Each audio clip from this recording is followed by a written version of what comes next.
রাজু শিকারী জঙ্গলে থাকা পশু আর পাখিদের শিকার করত। সে জঙ্গলেই নিজের একটা সুন্দর বাসা তৈরি করে নিজের পরিবারদের নিয়ে থাকতে লাগলো। একটা গাছের ওপরে বাড়ি তৈরি করে থাকতো। বাড়ির জিনিসপত্র শেষ হয়ে গেছে, তুমি শহরে গিয়ে নিয়ে এসো না। তখন রাজু তার স্ত্রীকে বলে। আচ্ছা ঠিক আছে, আমি নিয়ে আসছি। তারপরে সে শহরের জন্য বেরিয়ে পড়ে। রাজু শিকারী শহরে গিয়ে সব জিনিসপত্র কিনে আনে। সে হঠাৎ করে একটা চায়ের দোকানে গিয়ে যখন চা খাচ্ছিল, তখনই পাশে থাকা এক ব্যক্তি জোরে খবরের কাগজ পড়ছিল। জঙ্গল থেকে নাকি বাঘেরা উধাও হয়ে যাচ্ছে। কেউ জঙ্গল থেকে বাঘ নিয়ে সেগুলো বিদেশে চিড়িয়াখানায় বিক্রি করছে। কিন্তু রাজু এমন ভাব করলো যেন সে কিছুই শোনেনি। চা শেষ করে সে নিজের বাড়ির জন্যে রওনা দিল। সে যখন রাস্তা দিয়ে হাঁটছিল তখন একটা উপায় ভাবলো, আর কতদিন এইভাবে শিকার করে সংসার চালাবে। কেউ যদি কোনো একটা বাঘকে ধরে বিক্রি করবে তাহলে অনেক টাকা পাবে। এটাই ভাবতে ভাবতে সে বাড়ি গেল। বাড়ি গিয়ে এই কথা তার স্ত্রীকে জানায়। আমি চিন্তা করছিলাম যদি আমরা একটা বাঘকে ধরতে পারি সেটাকে বিক্রি করে কিন্তু অনেক টাকা পাবো। তারপরে গ্রামে গিয়ে একটা ভালো বাড়ি তৈরি করব। তারপরে যা টাকা বেঁচে থাকবে তা দিয়ে আমরা নতুন করে ব্যবসা শুরু করতে পারবো। গো, তাড়াতাড়ি এই কাজ করে নাও, তাহলে গ্রামে গিয়ে সবার সাথে মিলেমিশে থাকতে পারবো। পরের দিন থেকেই রাজু বাঘ শিকার করার জন্য বেরিয়ে পড়ে, কিন্তু কোথাও একটাও বাঘ সে দেখতে পেল না। এইভাবে সে ভাবতে লাগলো। অনেক ভাবার পরে সে ভাবলো বাঘের জন্য একটা জাল বেছাবে। এই রকম ভেবে রাজু সেই এলাকায় গেল যেখানে বাঘেরা ঘুরে বেড়ায়। এখানে সব কিছু একেবারে ঠিকঠাকভাবে করা ছিল। ওই ড্রামের ভেতরে যদি বাঘ ঢোকে তাহলে ওই লোহার বেড়ি পড়ে যাবে। এইভাবে যখন রাজু শিকার করছিল তখনই একটা বাসায় কিছু পাখির বাচ্চাদের দেখে। আহা, আজকে তো আমার ভাগ্যটাই খুলে গেল। আজকে যাই হোক না কেন পাখিটাকে আজকে ধরেই ছাড়বো। এইরকম ভেবে রাজু শিকারী একটা পাখির বাচ্চাকে শিকার করে নিয়ে যেতে লাগলো। বাঁচাও, বাঁচাও, কেউ আমাকে বাঁচাও, বাঁচাও। পাখিটার মা দেখে, কিন্তু সে অসহায় ছিল। সে কি করবে ভেবে উঠতে পারছিল না। এই সব কিছু একটা বাঘ দেখছিল। সে পাখিটার কাছে যায়। কি হলো বন্ধু, কাঁদছো কেন? দেখো না বন্ধু, এক শিকারী আমার বাচ্চাকে নিয়ে যাচ্ছে, তুমি সাহায্য করো, ও তোমাকে দেখলে ভয় পেয়ে যাবে, যাও না। এইভাবে সে কেঁদে কেঁদে অনুরোধ করে। হ্যাঁ বন্ধু, নিশ্চয়ই করব। কোন দিকে গেছে ও? ওই দিকে গেছে বন্ধু, আমি তোমার সঙ্গে যেতে পারবো না, আমার একটা পাখনা ভেঙে গেছে, উড়তে পারবো না। আরে বন্ধু, চিন্তা করো না, আমি গিয়ে আসছি এক্ষুনি। তারপরে বাঘ ওই দিকে যেতে লাগলো। শিকারী ওই দিকে পাখিটাকে ওই ড্রামের সাথে আটকে রেখেছিল। সে ঠিক জানতো বাঘ নিশ্চয়ই এখানে আসবে। সে গাছের পেছনে দাঁড়িয়ে লুকিয়ে দেখছিল। বাঘ অনেকক্ষণ ধরে শিকারীকে খুঁজতে লাগলো, কিন্তু কোথাও তাকে দেখতে পেল না। হে ভগবান, কি জানি পাখির বাচ্চাদের সাথে কি হলো। বাঁচাও, আমাদের বাঁচাও, আহ! বাচ্চাদের আওয়াজ যেদিকে আসছিল বাঘ সেদিকে যেতে লাগলো। ওই বাচ্চাদের বাঁচানোর জন্য যেই সে ড্রামের ভেতরে ঢোকে, বেচারা বাঘটাও সেখানে আটকে পড়ে। এই সব কিছু ওই রাজু শিকারী লুকিয়ে দেখে। যেমনটি ভেবেছিলাম ঠিক তেমনটিই হয়েছে। শিকারী কাছে গিয়ে বলে। একে যদি আমি বিক্রি করি তাহলে আমি অনেক টাকা পাবো। এই রকম ভেবে সে মনে মনে খুশি হলো। কোনো শিকারী, এদের মা এদের জন্য কষ্ট পাচ্ছে, ওদের দুজনকে দয়া করে তুমি ছেড়ে দাও। এইভাবে বাঘ অনুরোধ করতে লাগলো। আমি ভেবেছিলাম তুমি পাখি খাবার জন্য হয়তো এখানে এসেছো। এখান থেকে পালানোর জন্য তোমার কোনো চাল নয় তো এটা? না, আমি এমন কিছুই করব না, তুমি ওদের দুজনকে শুধু ছেড়ে দাও, আমি তোমার কাছে হাত জোড় করছি। এইভাবে বারবার বাঘের বলাতে শিকারীও তার কথা শুনে ওই পাখির বাচ্চাদের ছেড়ে দেয়। বাচ্চারা খুশি হয়ে মায়ের কাছে গেল আর সেখানে যা যা ঘটেছে সব কথা বলে। হে ভগবান, তোমাদের দুজনকে বাঁচানোর জন্য নিজের প্রাণের বলি দিল। অন্যদিকে শিকারী ড্রামে থাকা ওই বাঘটাকে নিয়ে বাড়িতে গেল। এইটা দেখে তার স্ত্রী আর মেয়ে অবাক হয়ে যায়। স্ত্রী খুশি হয়ে বলে, এবার থেকে আমাদের জীবন বদলে গেল। তারপরে তারা বাঘের জন্য একটা বড় খাঁচা তৈরি করলো। সেখানে ওই বাঘটাকে তালা দিয়ে বন্ধ করে রাখতো। তারপরে রাজু শহরে গিয়ে চুপি চুপি জানতে লাগলো যে কেউ বাঘ কিনবে নাকি, কিন্তু কোথাও থেকে কোনো উত্তর পেল না। প্রত্যেকদিন বাঘকে খাওয়ানোর জন্য অনেক মাংস শিকার করে আনতে হতো। এভাবে রাজু শিকার করেই যাচ্ছিল। রাজু শিকারের মেয়ে ওই বাঘের সাথে খেলা করত। বাঘটা বাচ্চাটাকে কিছুই বলতো না। এইভাবে আরো কিছুদিন কেটে যায়।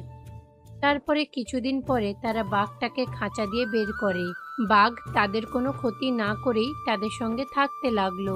আমরা যেমনটা ভেবেছিলাম তেমন তো হলো না, কিন্তু কোনো ব্যাপার না, এই বাঘটা এবারে আমাদের বাড়িতেই থাকবে। সেই দিনের পর থেকে বাঘও তাদের পরিবারের সদস্য হয়ে যায়। যেখানে ভালোবাসা থাকে সেখানে কঠোর প্রাণীরাও এই ভালোবাসার গোলাম হয়ে যায়। এক জঙ্গলে টনি নামের একটা পাখি তার দুটো সন্তানকে নিয়ে থাকতো। তার দুটো সন্তান এতটাই ছোট ছিল, তাদের সব কাজ টনিকেই করতে হতো। টনির স্বামী হলো চিচু কাক। বাড়ির কোনো দায়িত্বই সে পালন করতো না। সারা দিন শুধু বন্ধুদের সাথে ঘোরাফেরা করত আর তাস খেলা খেলতো। আর টনির উপার্জনের টাকাগুলো জুয়া খেলেই বরবাদ করত। একদিন টনি তার বাচ্চাদের খাবারের জন্য কিছু টাকা বের করে রেখেছিল, কিন্তু তার স্বামী সেটাও নিয়ে পালিয়ে গেল। টনি যখন খালি হাতে বাড়ি ফিরল তখন তার বাচ্চারা খিদেতে ছটপট করছিল। হে ভগবান, আমার বাচ্চারা তো খিদেতে ছটপট করছে, এদের জন্য খাবার আনতেই হবে। এই রকম ভেবে টনি যেই টাকা আনতে গেল দেখলো সেখানে টাকা নেই। মনে হচ্ছে চিচু টাকাগুলো নিয়ে গেছে। ও ভালো করে জানে আমি টাকাগুলো এখানে কেন রাখি। এবারে আমি বাচ্চাদের কি খাওয়াবো ভগবান।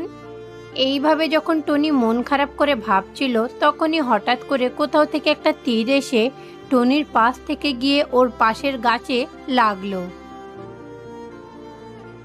আরে টনি, জানিস জঙ্গলে একটা শিকারী এসেছে। তার রাস্তায় যে কেউ আসছে, ছোট হোক বা বড়, তাদেরকে মেরে নিজের ব্যাগে ভরে নিয়ে যাচ্ছে।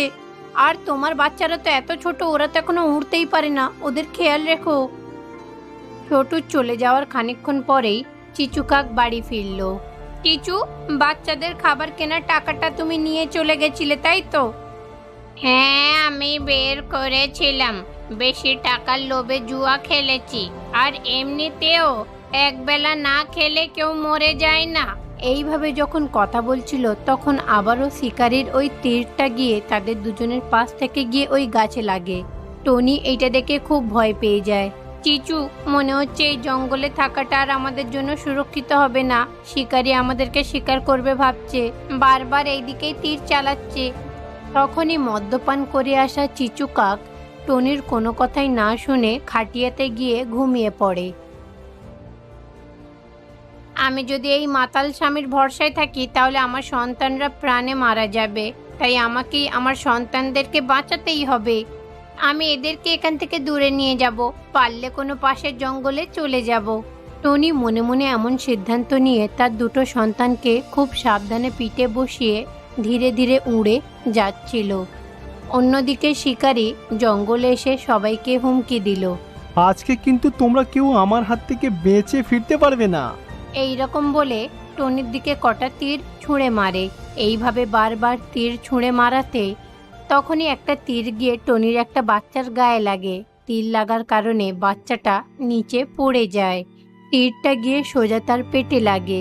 তার মৃত বাচ্চাকে দেখে টনি অনেক কাঁদতে লাগলো। চোখের জল ভাসাতে ভাসাতে টনি হঠাৎ করে তার বাড়িতে গিয়ে ব্যাগ গুছোতে লাগলো। আমার এই একমাত্র সন্তানকে বাঁচাতেই হবে, আর কোনো উপায় নেই। এই জঙ্গল ছেড়ে আমি চলে যাব।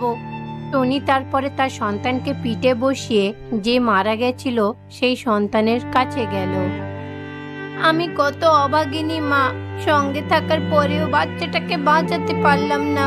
আমায় ক্ষমা করে দিস, আমায় ক্ষমা করে দিস। টনি যখন কাঁদছিল শিকারী তখন সেখানে পৌঁছায়। সে আরেকটা তীর তুলে তার আরেকটা সন্তানকে মারার চেষ্টা করে।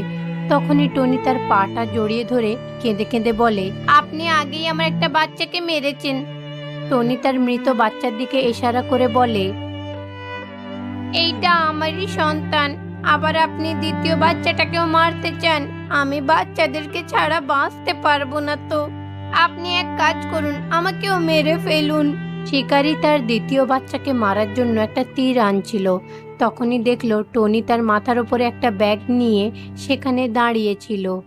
শিকারিটা তখন টনির মৃত বাচ্চাটাকে হাতে তুলে নিয়ে বলে, এত বছর ধরে আমি অনেক পাখির শিকার করেছি, কোনো বাচ্চাকে তার মা থেকে বিচ্ছিন্ন করেছি বা কোনো মাকে তার বাচ্চা থেকে বিচ্ছিন্ন করেছি।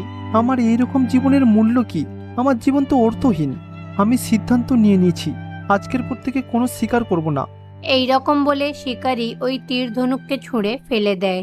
শিকারীর এমন নির্ণয় দেখে, শিকারীর এমন কথা শুনে জঙ্গলের সব পাখিরা অনেক খুশি হলো। টনির যে বাচ্চাটা তীর লেগেছিল, শিকারী তাকে নিজের সঙ্গে নিজের বাড়ি নিয়ে যায়। তারপরে শিকারী ওই বাচ্চাটার আঘাতের জায়গায় মলম লাগিয়ে দেয়। টনি যে বাচ্চাটাকে মৃত ভেবেছিল, সে এখন সুস্থ হয়ে উঠেছিল। তাকে দেখে টনি অনেক খুশি হলো। ওই শিকারীর সাহায্যে একটা জড়িবুটি নিল, যেটা নেশামুক্ত করবে। তাই সে প্রত্যেকদিন খাবারে ওই জড়িবুটি মিলিয়ে তার স্বামী চিচুকাকের নেশাটাকে দূর করতে চাইলো। খুব তাড়াতাড়ি চিচুকাকও নেশামুক্ত হলো। সেদিনের পর থেকে টনি আর শিকারীর মধ্যে ভালো বন্ধুত্ব হয়ে যায়। তাই সেদিনের পর থেকে জঙ্গলে থাকা যে কোনো পাখির কোনো রোগ হলে শিকারীর কাছে গিয়ে জড়িবুটি ওষুধ খেত। তাদের সাথেও শিকারীর ভালো বন্ধুত্ব হয়ে যায়। এইভাবে জঙ্গলের পরিবেশটা একেবারে সুখময় হয়ে উঠল।